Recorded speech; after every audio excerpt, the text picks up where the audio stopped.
Since today is April Fool's Day, I decided we should do an episode full of dishes that I thought for sure were a prank. What? What? You know, sometimes this show gives me recipes that I cannot believe are real, and this is one of them, until I researched them and found out that they were in fact legitimate dishes. So today, here are 5 dishes that you might think are a joke, but turns out they're not, from 5 different countries. Let's get started with a dish from Germany.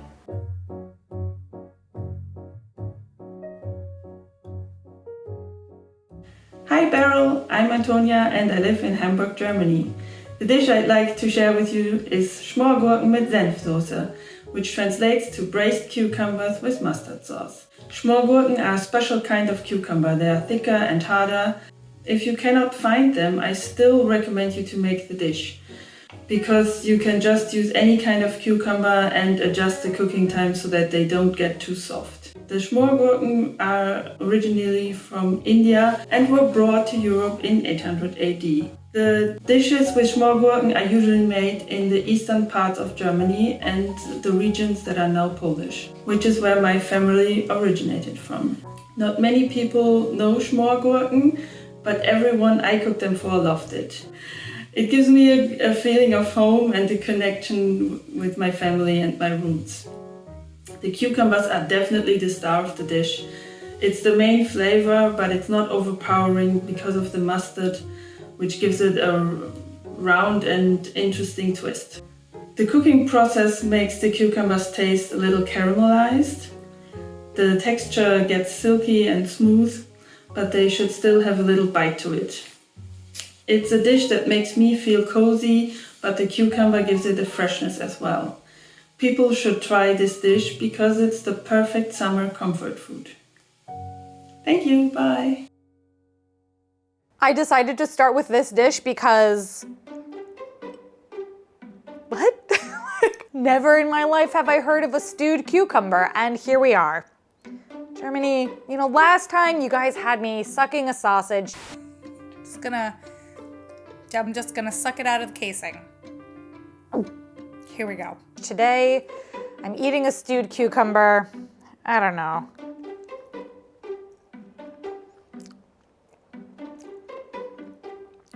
Hold on, I ate it with a potato. I'm gonna try the cucumber alone.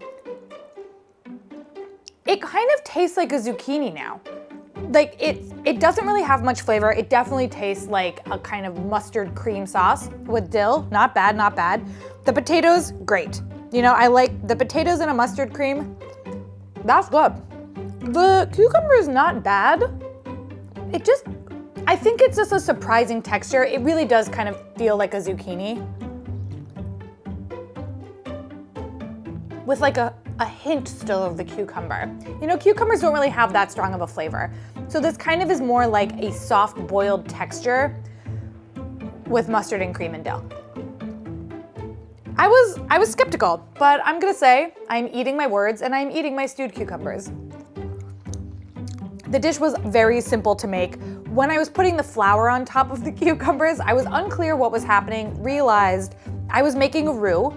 And once that all kind of clicked after that. If you're gonna try this at home, I ended up boiling the cucumbers in the vegetable broth for around 8 minutes. There you go. I think that this is a good lesson for me that you can't judge a recipe by its stewed cucumbers, because this actually tastes pretty good, and it has definitely re-altered the way I think about a cucumber, because I just never thought that you would cook one. So I think that's great. The concept of the show is working, opening all of us up to a new iteration of something that we thought we knew, and turns out we didn't know it because apparently you can stew it.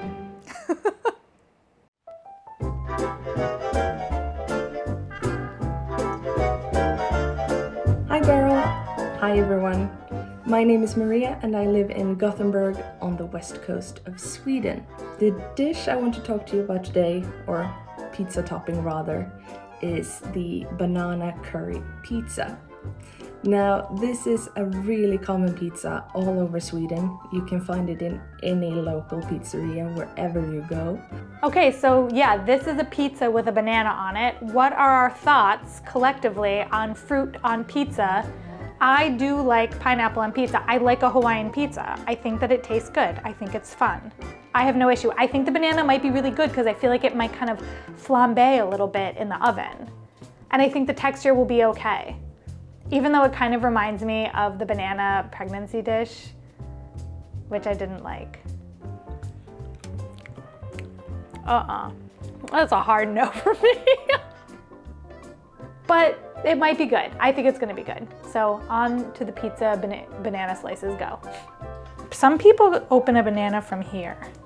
Oh yeah, isn't that like... Isn't that how monkeys do it? Yeah. Just like explain to me how that's better. The pizza ingredients are really simple.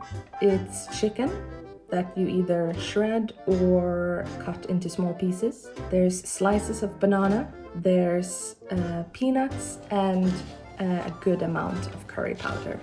And you put all of that on top of a simple base of tomato and mozzarella. It may sound a little bit strange, but if you like that sweet and savory combination, I think you're really gonna like this one. The banana gets a little bit caramelized and the savory kick with the curry powder really works, and I think people should give it a go before kind of thinking that it's not gonna work. So Maria said that the order is important, so it's sauce, cheese, chicken, banana, peanuts, curry powder. That's funny. We don't know exactly when or how this dish came to be, but after World War II, there was a rise in interest in Sweden for so-called exotic fruits like bananas and pineapple.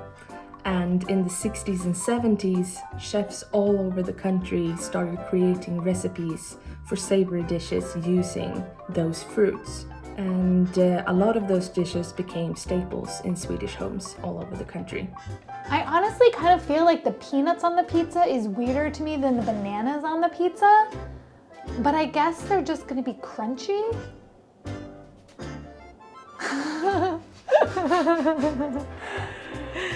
Okay, curry powder.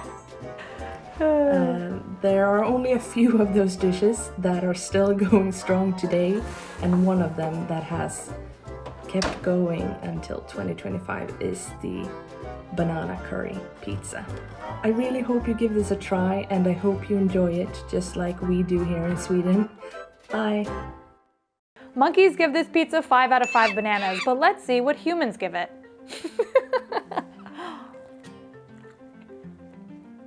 I like that.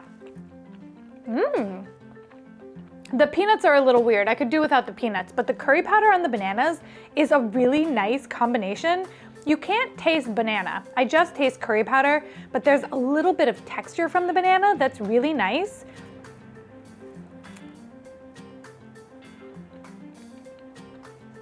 No, I can't taste banana. I just feel like there's a little bit of softness there with the soft cheese, like an extra layer of soft. I like the curry powder a lot. I think curry powder on pizza is not something I would have ever done, but I think it pairs really well with the tomato sauce and the mozzarella cheese. Everything about this pizza is actually like working for me, except for the peanuts really. I don't love nuts. So what am I supposed to do? It was a little hard for me to get the dough to look perfect, but I feel like it's thin, the crust is thin. I don't love huge crusts. Okay, that looks like a nice circle. That was hard. I honestly do like this pizza, and if pizza purists are gonna like be rolling in their graves, then so be it. But I think fruit on pizza, based on my 2 now experiences of fruit on pizza, is it's legit. Totally legit.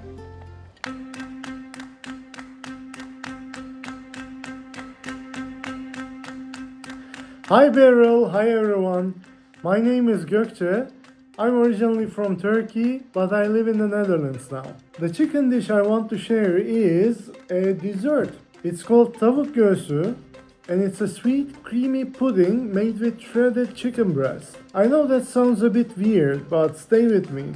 It looks like a smooth white milk pudding, almost like panna cotta, and it's made from milk, sugar, rice flour, and yes, a little bit of finely shredded cooked chicken breast. But you'd never guess there's meat in it. It just gives the pudding this stretchy, chewy texture that's really unique. So the chicken sat overnight in my refrigerator, and now we are going to shred the living daylights out of it, because you need to have super shredded chicken if you're gonna make a sweet pudding, right? I love it because it's so light, delicate, and not overly sweet. The texture is silky, but has this slight bite that makes it interesting. Yeah, this is definitely the way to do it. Okay, I feel like I'm getting the hang.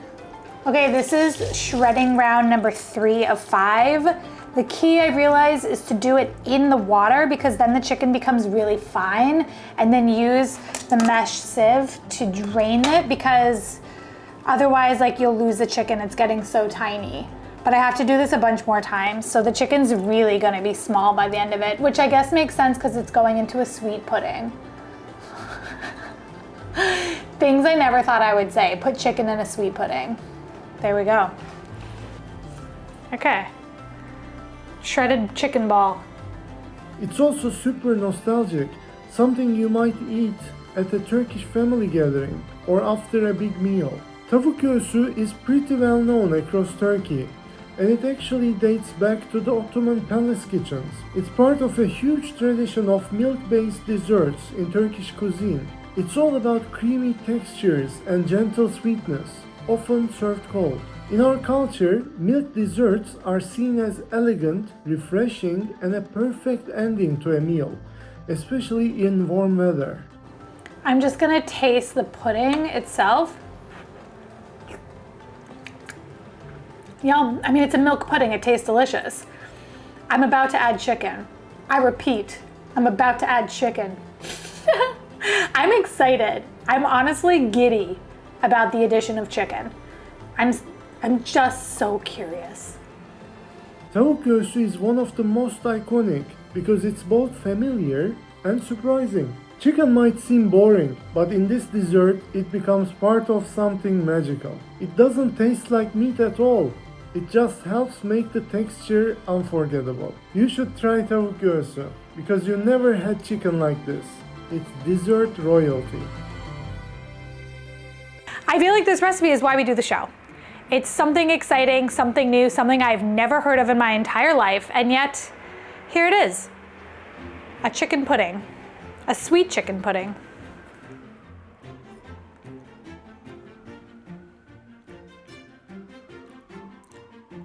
I don't taste chicken. I taste cinnamon and milk and sugar and vanilla, but there is like the texture of the chicken is in there. If I didn't know that it was chicken, I don't know what I would think it is, because I wouldn't think it was chicken. It's pretty good. It's just like little, this is good. I don't know. You wouldn't know that there was chicken in it, which just makes me wonder, why is there chicken in it then? The world is a big, beautiful place, full of amazing foods, interesting people who are willing to share their cultures with us. I mean, this is one of those dishes that I think has fully surprised me and taken me aback, because it's beyond my imagination of something that you would create. Leia's gonna taste this on camera quickly so you guys can get her reaction too, because mine has been like, ah!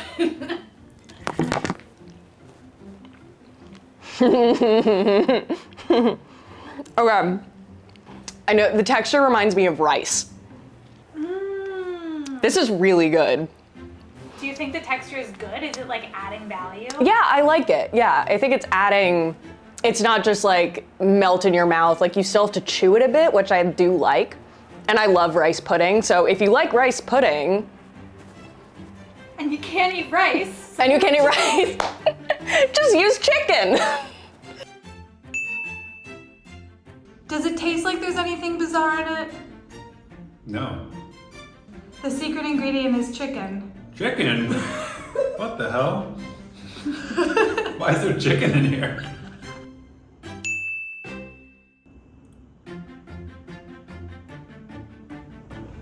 Is it rice? No.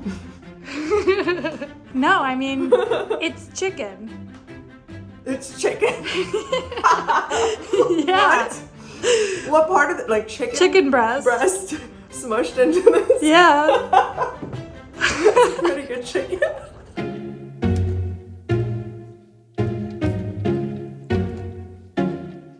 Hi Beryl, my name is Theo and I'm Greek, but I was born and raised in Dortmund, Germany. And the dish I want to share with everybody today is called Glyko Koutaliou, which translates to spoonful of sweets.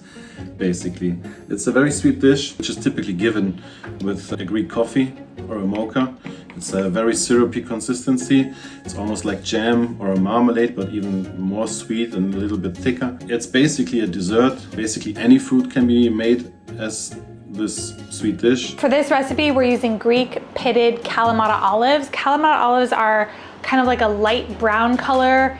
They're not as meaty as a green olive and definitely have a distinct flavor profile. And we're gonna soak them now for 3 days in water, changing the water regularly. Okay, it's day 2. These have been sitting in the refrigerator. I'm going to change the water and replace it. Now they're gonna go back in the fridge for another day. Okay, it is day 3. The water has been changed a couple of times actually, and now I'm gonna drain it, and now we are going to make this dessert. Olives are a big part of Greek culture. We cook everything with olive oil. We put olives basically on every salad. This is just another way to have more olives. I don't really enjoy them. I'll eat them because otherwise I wouldn't be Greek, but yeah, I don't really enjoy the taste. So now we're gonna put the olives into a simple syrup mixture. I am just, sometimes this show gives me recipes that I cannot believe are real, and this is one of them. In a million years, I would have never thought to put olives in a simple syrup. So here we go, we're just trusting the process. People should try this because it's a simple way to preserve fruits and always have a spoonful of something sweet. So, when the sweet tooth hits, you always can just grab a spoon and have yourself a spoonful of sweet. I even have a jar of it right here. I'll open it for the video when it releases, and I'll have some with you. Thank you very much for the opportunity, and have a great day, everybody. I feel like an olive dessert where there are whole olives involved is quite surprising. Whoa.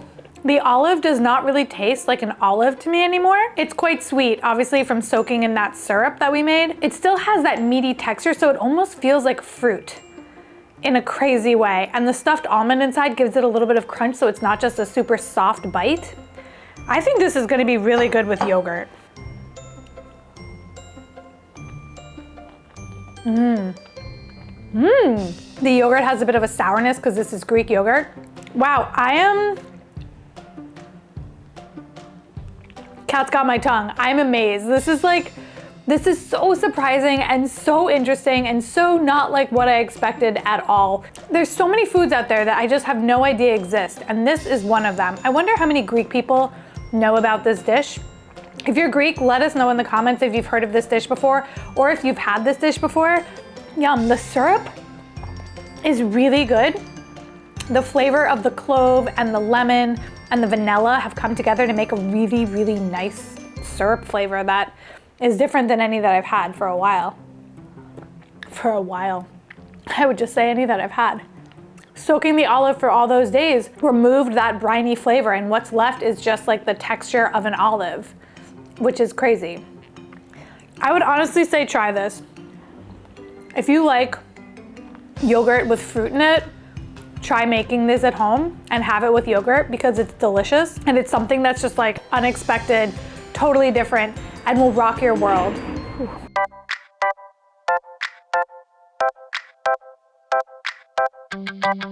Hi Beryl, this is Faith Bahadurian, and I'm in Princeton, New Jersey, which is right where I was born, where my father was Armenian and my mother was Italian. The recipe I want to share with you today is Italian, and it is called Melanzane al Cioccolato. It is eggplant with chocolate. And I know that sounds crazy. It did to me too when I came across it doing some research a number of years ago. It wasn't one of my own family recipes, but I gave it a try and I was surprised by how much I enjoyed it. I think that this dish would have fit perfectly in my eggplant episodes. It is surprising as heck. Chocolate and eggplants, never would have put those two together. Leigh and I were saying this is one of those dishes that you feel like you're getting punked, but the recipe exists on many places online, so I don't think we are. I think we're about to eat a legit chocolate eggplant dish. It's gonna be good, interesting. I don't know, we'll see. One thing that Leia taught me is that condensed unsweetened milk is just evaporated milk, so I don't know why they wouldn't just say evaporated milk, but yeah, condensed unsweetened milk, evaporated milk. Also, you're supposed to shake this well. I did not do that, so I'm just gonna stir it with a spoon. But also, you should shake evaporated milk, which I didn't really think about. It is much like an eggplant parmesan, only you use a chocolate sauce instead of the tomato sauce, and it is served cold, usually, as a dessert. It is visually stacked presentation, and it's mostly made in the area of the Amalfi Coast, where they have the Ferragosto celebration, which is the end of harvest time in Italy. So for this recipe, for the chocolate part, we are using unsweetened cocoa powder and dark chocolate. So it's definitely gonna be chocolatey. This asks for 7/8 cup of water. It's just a little under a cup, but that's very specific. And in the Amalfi area, they often garnish this dish with candied citrus peel because they grow a lot of oranges and lemons down there. And they also add nuts. This is gonna be super chocolatey. I used, I think, some pecans that I had, but I think almonds would be probably more true to tradition. Ooh, a base of chocolate. So shiny. Yeah. I came across it somewhere online and just did a lot of research and came up with a recipe that I've shared with you today. What is this gonna taste like? Give it a try. It's unusual. What? Chocolate and eggplant, and candied fruit, and almonds, and it's served cold. There's a lot of interesting things happening on this plate, so let's just dive right in, shall we?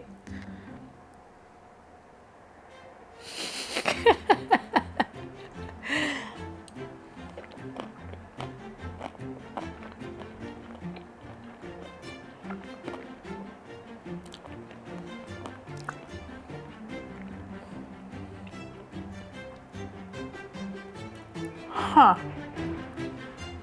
I need to do a piece that's not covered in candied citrus and nuts because I mostly tasted the candied citrus. All right, let's just do eggplant and chocolate. That's definitely an odd combination. I mean, the thing is, the chocolate flavor is very overpowering and eggplant is not the strongest tasting vegetable out there, so the chocolate is definitely the first flavor that you get. However, you can still taste the eggplant. And I'm just not sure if eggplant and chocolate go together. This chocolate sauce is delicious though, like really grade A chocolate sauce that we made here. It's creamy, chocolatey, sweet, but not too sweet. One of the things that I think I would redo if I did this is I think that I cut the eggplant, even though it said to thinly slice it, I think it would have done well to be a little bit thicker, only because it absorbed a lot of oil and it's very soft and soggy, which I'm not sure if that's like what we are aiming for. I really want to like this because it's so interesting and off the beaten path, but I don't really know if it's for me. I definitely think that this dish is surprising. I'm gonna put this in the category of like the hot cucumber salad that I made from Germany on this channel as well, just being like, what is this and where did it come from? I would also put it in the realm of the Turkish chicken pudding that we made. However, that one, you know, I didn't really taste the chicken, it just tasted like pudding. With this, you can taste the eggplant, so there is that like interesting flavor balance. But yeah, I mean, I'm glad that I tried this. I'm glad that I've learned about this, and I hope that you're glad that you learned about it too. I hope you enjoyed this episode. Give one of these dishes a try if you're so inclined, because they're not jokes and they're all interesting in their own ways. All the recipes are in my description and on my website, beryl.nyc, and like and subscribe, it helps support the channel. Until next week, I'm leaving you with our cucumber episode, and I'm leaving you with a potato episode. I will see you all next week.